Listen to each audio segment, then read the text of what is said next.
In excess of 180 miles an hour and forces of 6 times that of gravity. Oman will do his routine through loops, rolls, and hammerheads.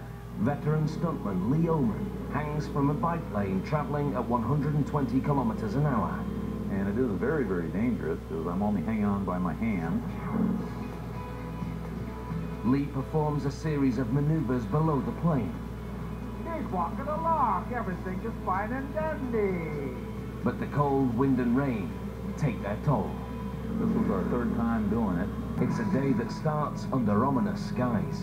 Lee's longtime friend and colleague, Bill Amarata, watches among the... I had never seen that before. Anybody hanging by a bar. You see wing walkers walking around in between the wings, you know, or up on top. But I've never seen come from the top down to the bar and hang from it. There's so many things that could go wrong on that stunt that makes it very dangerous. As I was coming up from the hang, and I knew I was down there just a little too long because I felt I was getting cold and a little tired. Lee attempts to swing himself back up and fails.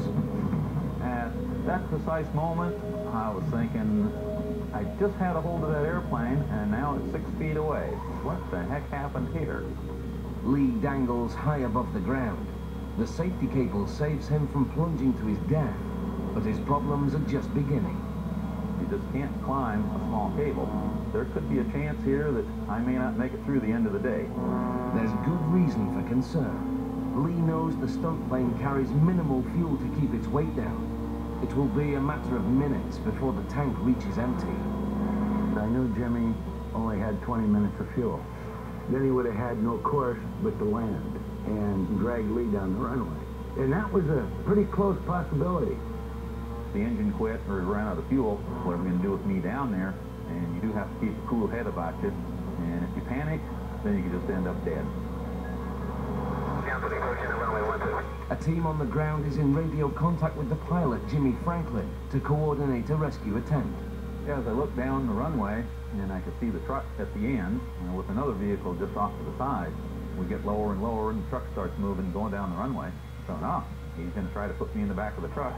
We had two vehicles, the one truck, which we were all in, and we had contact with the aircraft. We also had another truck that would be alongside of us, so Jimmy could see him, know where we're at, and he could come in and lower Lee to us. Armed with a military-grade knife, his friends in the truck know they'll have only seconds to cut the steel cable before Lee is pulled past. I was afraid Lee wasn't going to make it the closer he got to me. I mean, he's so close, and my hands were that far away from him at one point, and I couldn't reach out any further. I actually missed the truck. You can see that in some of the video. I'm off to the side just a little bit. And then he corrected and put me right in the back of the truck. Lee is in the truck, but he's not off the hook yet. Someone on the radio says, we got him, but I was still attached. And that's where they started to drag all three of us over the top of the cab. So I fought as best I could to stay in the truck, just to give him another couple more seconds so he could cut my harness. And just at the right moment, the knife got in the right spot, cut the harness, and we all fell in the truck, and we were all free.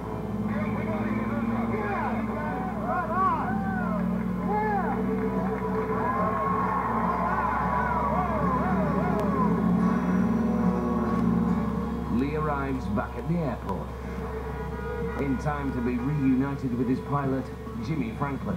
Hey, boss. You all right? You bet.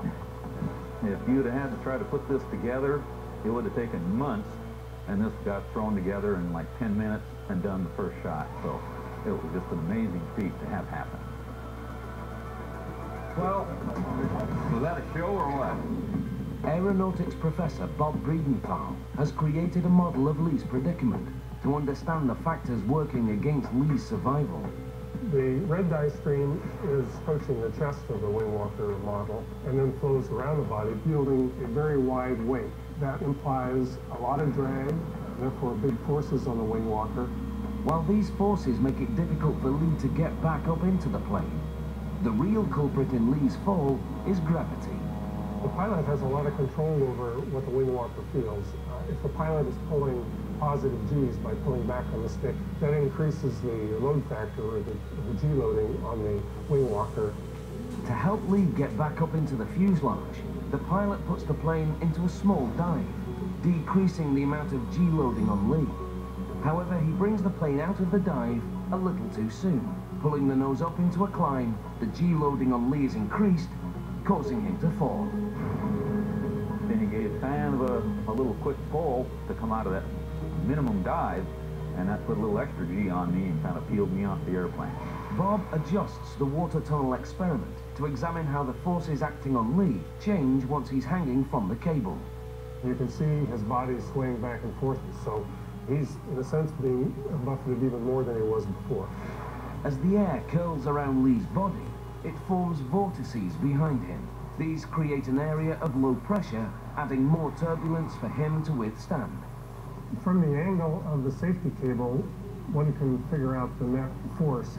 To determine how strong the force acting on Lee is, Bob crunches the numbers.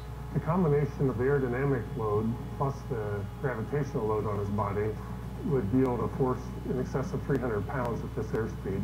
Put your face out in your car window doing 75 miles an hour, and then you know what it feels like. Under such extreme conditions, Bob feels there's no way for Lee to get back into the plane under his own power. Remember, he's becoming more and more fatigued as time goes on. His body is getting cold because of the wind. After a while, he just couldn't do it anymore.